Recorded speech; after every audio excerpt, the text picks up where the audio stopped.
Bienvenida o bienvenido. Hoy nos metemos de lleno en un tema, complejo pero fundamental. La ley que regula el contrabando aquí en España. Tenemos unos textos legales que vamos a desgranar. Queremos entender bien qué dice la ley, ¿no? O sea, cuando una actividad comercial, un transporte, cruza esa línea y se convierte en delito. ¿Qué cifras son clave? Y, claro, ¿qué pasa después? ¿Cuáles son las consecuencias? Vamos a verlo. Exacto. Y lo interesante, creo, es ver cómo la ley distingue. No mete todo en el mismo saco, ni mucho menos. Depende del valor, sí, pero también, y esto es importante, del tipo de mercancía. No es lo mismo mover, ropa sin declarar, que sacar de España una pieza arqueológica sin permiso. Aunque valieran lo mismo en euros. Aunque valieran lo mismo, la protección legal es distinta. Tiene lógica, claro. Pues empecemos por ahí, por las acciones concretas. ¿Qué considera la ley como contrabando? Veo que habla de cantidades, de umbrales económicos. Hay uno bastante alto, 150.000 euros. ¿Para qué tipo de cosas aplica? Pues mira, ese umbral, el de 150.000 euros, se aplica sobre todo a lo que llamamos mercancías de lícito comercio. ¿Qué significa eso exactamente? ¿Mercancías normales? Digamos que sí, cosas que, en principio, podrías comprar y vender legalmente si pagaras los impuestos y siguieras los trámites.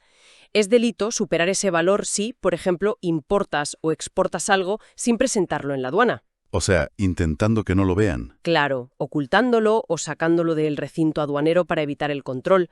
El típico intento de no pasar por caja, como decías, pero a gran escala. Vale. Pero también si comercias o simplemente tienes o mueves por España mercancías que vienen de fuera de la UE y no puedes demostrar que entraron legalmente, Ajá. o si usas para consumo propio mercancías que solo estaban declaradas como en tránsito, vamos, que solo iban de paso.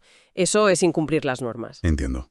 Y parece que no solo castiga el hecho en sí, sino también el intento de engañar a la aduana, ¿no? Así es, obtener el levante aduanero, que es básicamente el permiso para sacar la mercancía de la aduana. La luz verde, digamos. Eso es, la luz verde. Pues intentas conseguirla o la consigas usando papeles falsos, engaños, cualquier medio ilícito, también es delito si el valor supera esos 150.000 euros. Y mencionabas algo del transporte por mar. Sí, hay un par de puntos específicos.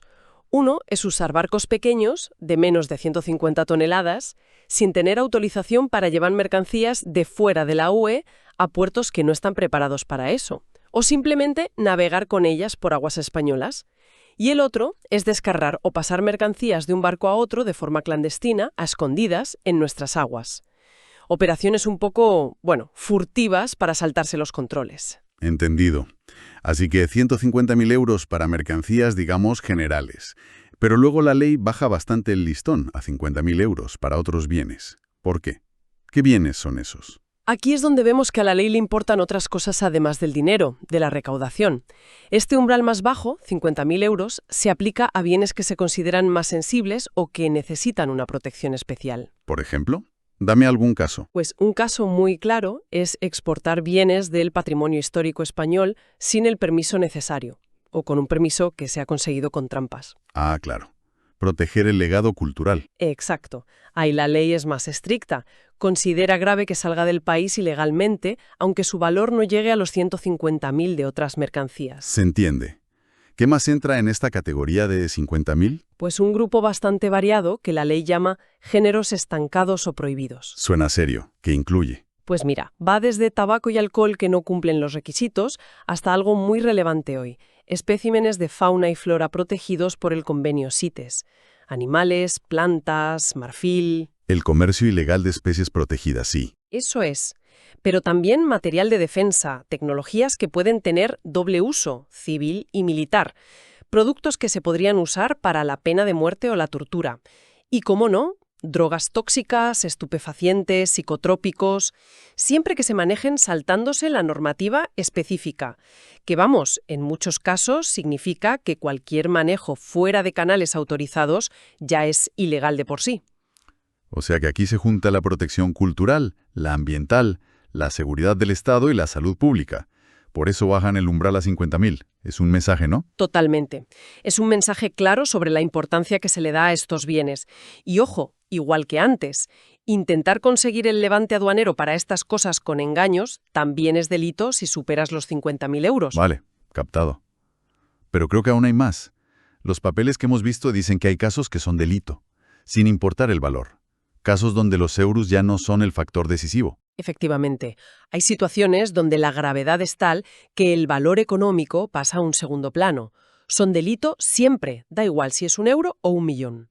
¿Y cuáles son esos supuestos tan graves, esos casos cualificados? Son varios. El primero es bastante obvio. Si lo que intentas pasar son directamente drogas tóxicas, estupefacientes, psicotrópicos. ¿Lo más peligroso? Exacto.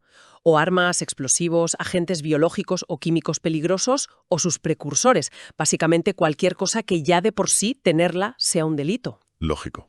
Si la propia sustancia u objeto es ilegal o muy peligroso, el valor da igual. El segundo factor tiene que ver con cómo se hace. Si el contrabando se comete a través de una organización criminal. Ah, si hay una trama detrás. Eso es. La ley considera que actuar en grupo, de forma organizada para delinquir, añade gravedad. No importa el valor de esa operación concreta, la organización en sí ya lo agrava. Vale. Y creo que mencionaba algo más sobre el tabaco, ¿no? Ya estaba en los 50.000. Sí, el tabaco tiene un trato particular. Aparte de estar en esa categoría de 50.000 como género estancado, hay un umbral específico todavía más bajo. ¿Ah, sí? ¿Cuál? Se considera delito de contrabando si el valor de las labores de tabaco, los cigarrillos, la picadura, etc., es igual o superior a 15.000 euros. 15.000. Ostras, comparado con 150.000 o 50.000 es una diferencia enorme. Sí, llama la atención. Parece que hay una preocupación muy específica con el contrabando de tabaco. Quizás por lo extendido que está, el impacto fiscal. Es una lectura muy posible, sí. Y la ley además intenta tapar un agujero, el del fraccionamiento. El fraccionamiento. ¿Qué es eso? Pues imagínate que alguien quiere pasar mercancía por valor de 200.000 euros. Para no llegar al umbral de 150.000, lo divide en 2 envíos de 100.000. Ah, hacer trampas dividiendo la operación. Justo. Pues la ley dice que eso no vale. Si haces varias operaciones, pero forman parte de un mismo plan, o se hacen en la misma ocasión, y la suma total supera el umbral, sea 150.000, 50.000 o los 15.000 del tabaco, también es delito. Muy listo por parte del legislador. Así que el abanico es enorme. Desde el gran contenedor sin declarar, a proteger una pieza de museo, luchar contra mafias y hasta el contrabando de tabaco a pequeña escala. Y un detalle que leí que me sorprendió. La imprudencia grave también se puede castigar.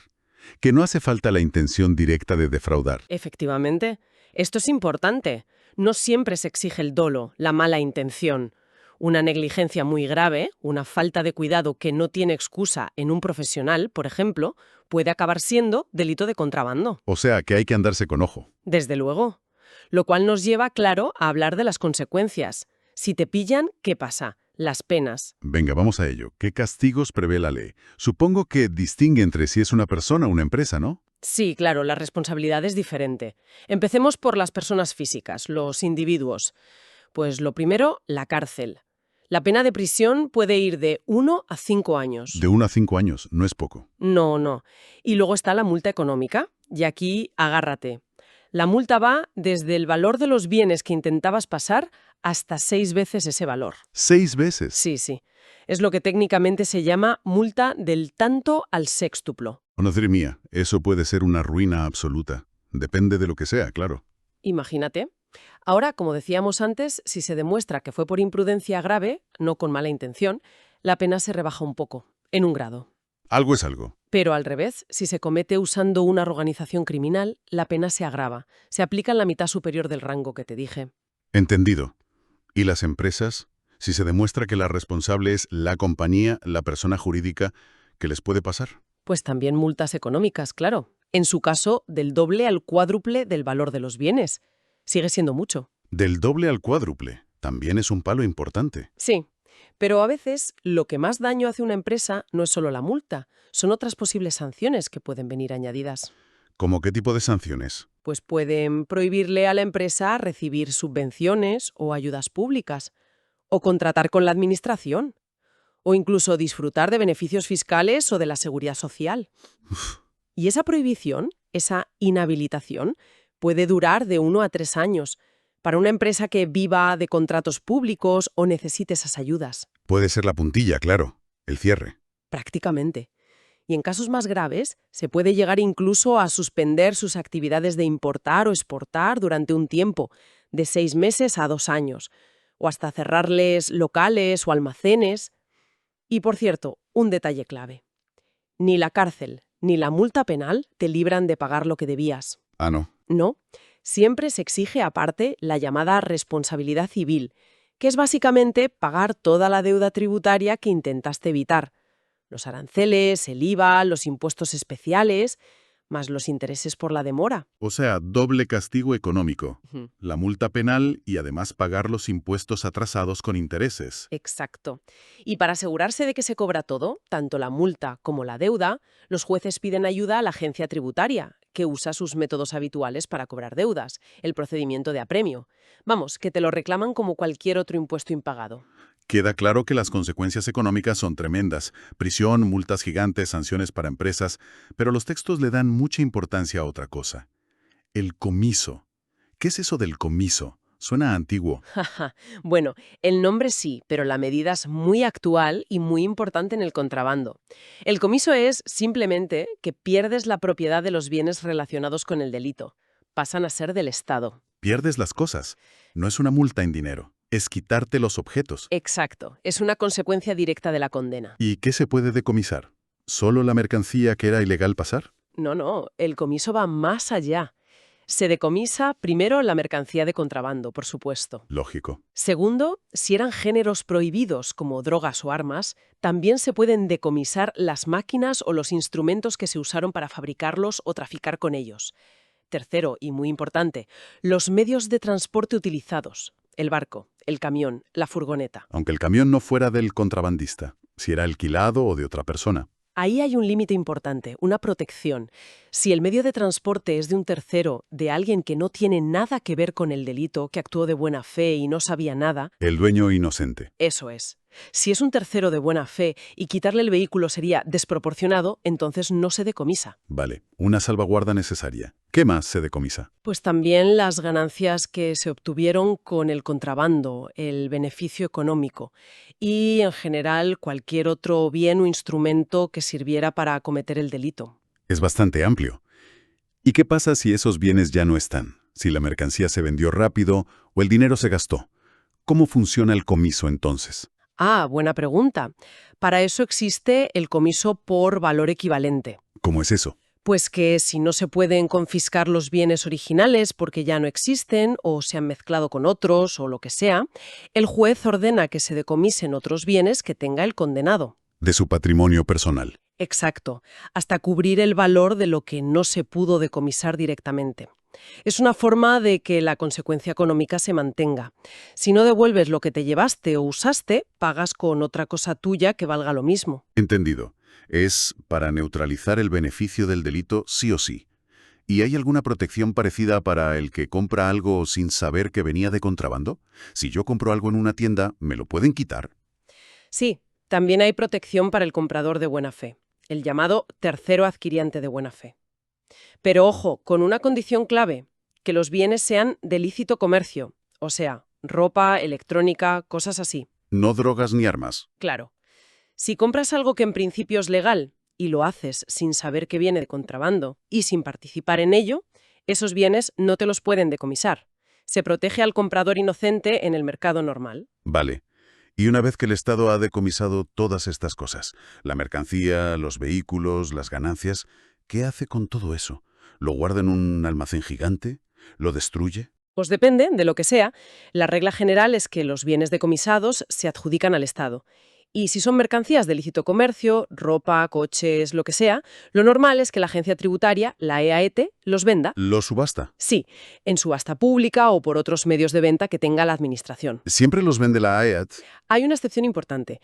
Si son bienes de lícito comercio, pero que se decomisaron en una operación relacionada con drogas o precursores químicos, Ah, vale. entonces la decisión de qué hacer con ellos, si venderlos, donarlos, destruirlos, no la toma la AEAT directamente, sino un órgano especial llamado Mesa de Coordinación de Adjudicaciones.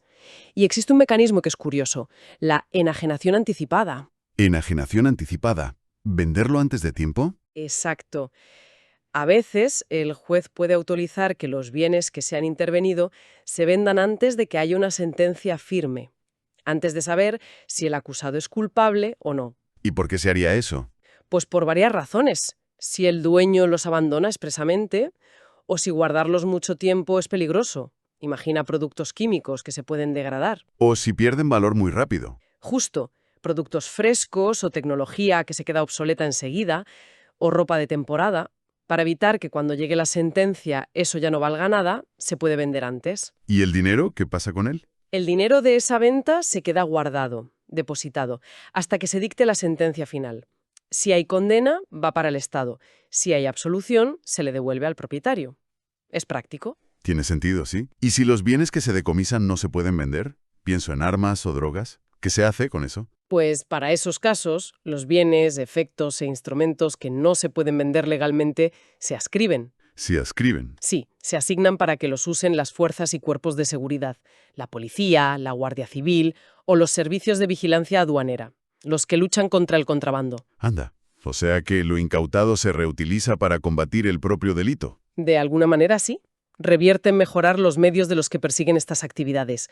Y luego, si son mercancías que antes estaban bajo monopolio del Estado, como podía ser el tabaco hace años, pues se sigue lo que diga la ley específica de ese monopolio. Bueno, creo que el puzzle va encajando. Si resumimos, hemos visto que el contrabando en España se mide por cifras: 150.000 euros para lo general, 50.000 euros para bienes protegidos como patrimonio o especies CITES y unos bajísimos 15.000 euros para el tabaco. Pero no solo es dinero, también importa qué es, drogas, armas, siempre delito, o cómo se hace, en grupo organizado, fraccionando un plan. Exacto. Y las consecuencias, como hemos visto, son duras. Cárcel, multas enormes para personas y para empresas, otras sanciones que pueden ahogar a una compañía y esa pérdida de los bienes, el comiso. Un sistema bastante completo que, recordemos, puede castigar hasta la imprudencia grave. Queda muy claro que la ley busca proteger más cosas que la simple recaudación de impuestos, ¿verdad? Se ve en los umbrales distintos, en las categorías. Protege la cultura, el medio ambiente, la seguridad, la salud. Equilibrar todo. Por un lado, ser muy duro con algo que perjudica a todos, pero por otro, meter matices. Proteger al comprador inocente, ajustar la pena si no hubo mala intención, pensar qué hacer con lo decomisado para que sirva de algo. Es un entramado complejo. Y ya para terminar, una reflexión que me surge de todo esto. Esta forma de clasificar, de decir, esto vale más o esto nos preocupa más que aquello, no es lo mismo un contenedor de zapatillas que una escultura antigua. ¿Qué nos dice sobre los valores de nuestra sociedad? O sobre lo que decimos valorar.